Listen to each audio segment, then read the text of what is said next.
Hi guys, magandang araw sa inyong lahat. At kahapon, binalita sa akin ng pinsan ni Shay, yung misis ko, na nasa Canada regarding dun sa diagnosed na breast cancer sa kaibigan niya na si Rose. So, kaninang umaga na-confirm namin kasi nakita ko yung TikTok vlog niya. Then nasabi ko na rin kay Mrs., kay Shay, yung kaibigan niya, na yun, meron nga siyang pinagdadaanan ngayon at nabalitaan nga yun. Then naging emotional din siya, pero ayaw na namin muna pag-usapan dahil napaka-busy niya ngayong araw na to at yung mga nakalipas.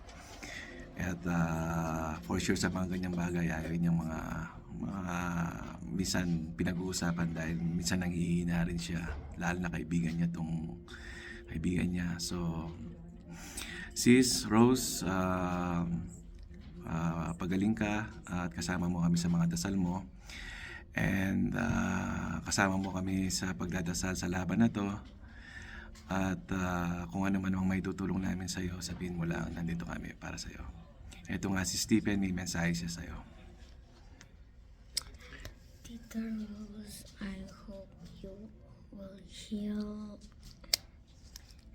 We will pray for you and stay strong. So yun, dasal lang sis, laban lang.